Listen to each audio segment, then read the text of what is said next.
It is the 25th of November 1900 in the picturesque city of Kyoto, a cultural and artistic hub that had preserved Japan's traditional beauty for centuries.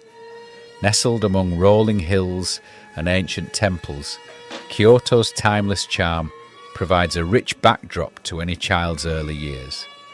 The narrow stone-paved streets winding past wooden machiya houses, the soft sound of temple bells echoing in the distance, and cherry blossoms fluttering like snow in the breathless spring.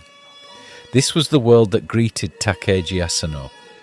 Born into a family that valued traditional crafts, Asano was immersed in art from an early age.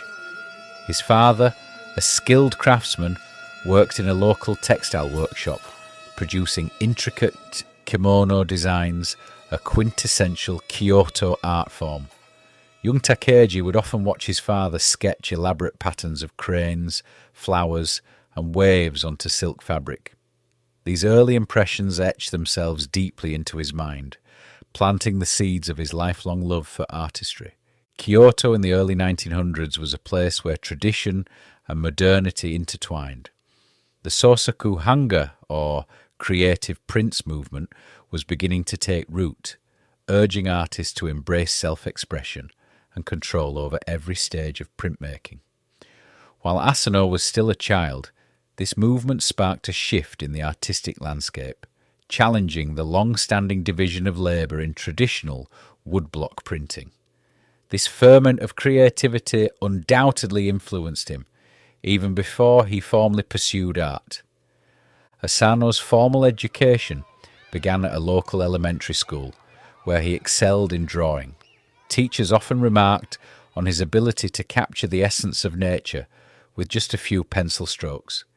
Kyoto's lush surroundings, its bamboo forests, rivers, and distant mountains became his living canvas.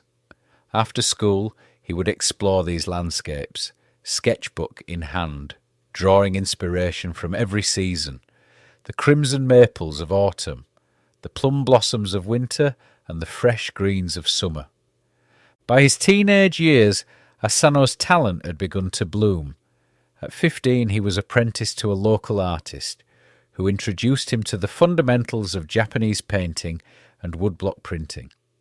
It was here that Asano first encountered the tools and techniques that would define his career: the delicate chisels, the inky rollers, and the smooth blocks of cherry wood. The studio smelled of pine resin and ink, a sensory reminder of the labour and love poured into every piece. This apprenticeship also introduced Asano to the wider world of art.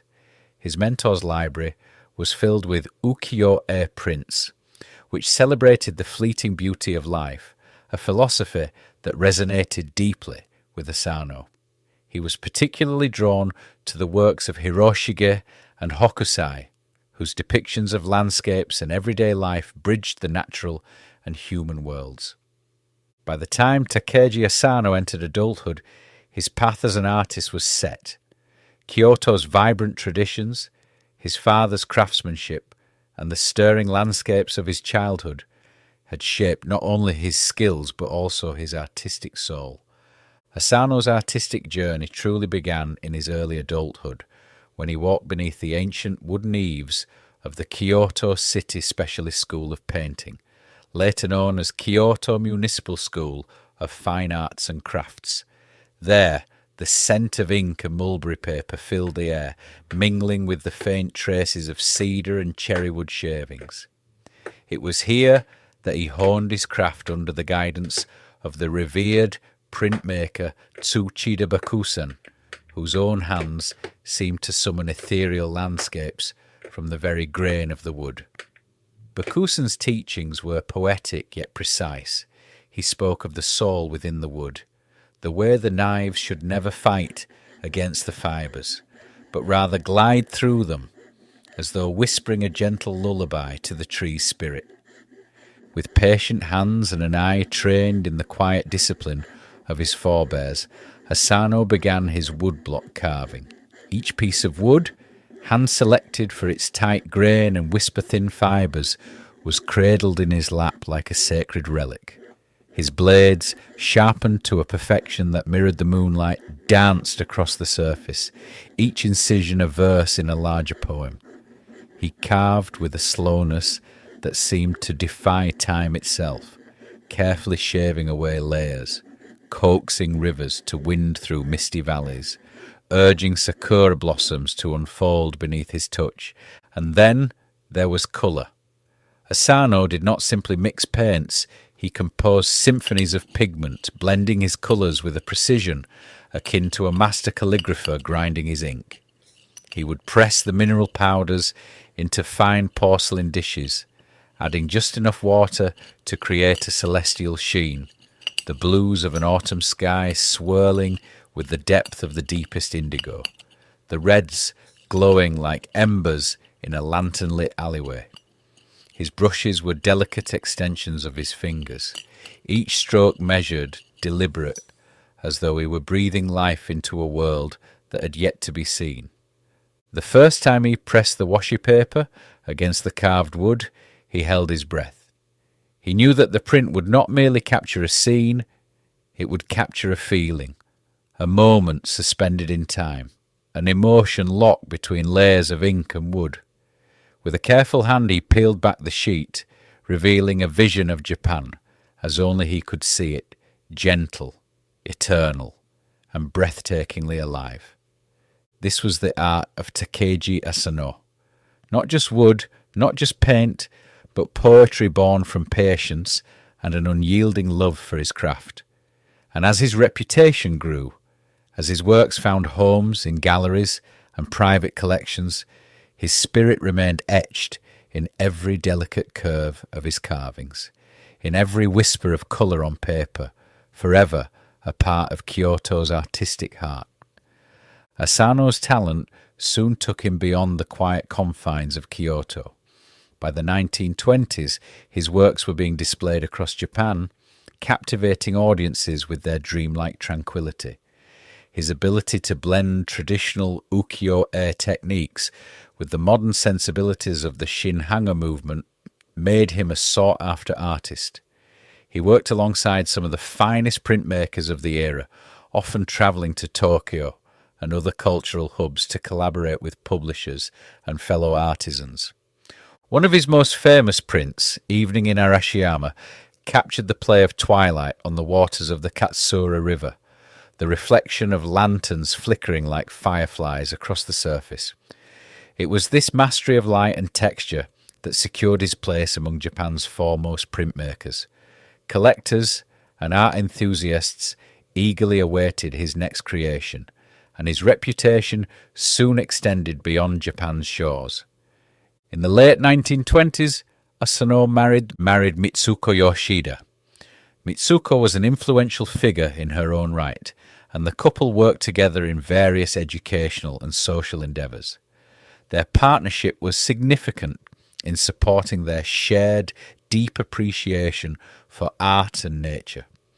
Their home in Kyoto became a haven of creativity, where Asano could retreat from the bustling art world to refine his techniques. Despite his growing fame, he remained deeply connected to the quiet rhythms of his craft, drawing inspiration from the landscapes and changing seasons around him. As the 1930s progressed, Asano's work reached new heights. He was commissioned to produce prints that celebrated Japan's natural beauty, snow-covered temples, rolling waves beneath crimson sunsets, the delicate silhouettes of cranes in flight. These images, rich in serenity, resonated deeply with audiences at home and abroad. But as the decade neared its end, storm clouds gathered on the horizon. The outbreak of World War II in 1939 cast a shadow over Japan's artistic community. Materials became scarce, and the once thriving world of shin-hanga printmaking faced an uncertain future. For Asano, whose art had always been a celebration of peace and stillness, these were dark times. He continued to work, though his output slowed, his once dreamlike landscapes now tinged with an unspoken melancholy. As the world braced for war, Takeji Asano remained in Kyoto, quietly carving, painting, and preserving the beauty of a Japan that seemed to be slipping away. Little did he know that his legacy would endure far beyond the turbulence of war, capturing a world forever frozen in the delicate embrace of wood and ink. After the war, Asano found renewed success and international recognition, but by the late 1980s, his health began to decline. He was diagnosed with chronic heart disease, a condition that slowly sapped his strength. Despite this, he continued working in his Kyoto home, surrounded by his beloved family and devoted students. Even in his final years, Asano's hands, though frail, remained steady as he carved his last prints. His children and grandchildren often gathered around him, listening to his soft-spoken words about art and life. His home became a meeting place for young printmakers eager to learn from the master, his legacy growing even as his body weakened. In the spring of 1994, at the age of 94, Takeji Asano passed away peacefully, the scent of fresh ink still lingering in the air. His final print, Twilight over Kyoto, was a quiet farewell to the city he had loved so dearly, a vision of temple rooftops bathed in the soft hues of the setting sun. Today, Asano's works are treasured worldwide, a testament to his unwavering dedication to beauty and craftsmanship. His influence endures not only in museums and private collections, but in the hearts of the artists he inspired. He may have left this world, but in every delicate line and every whisper of colour, Takeji Asano's art remains eternal.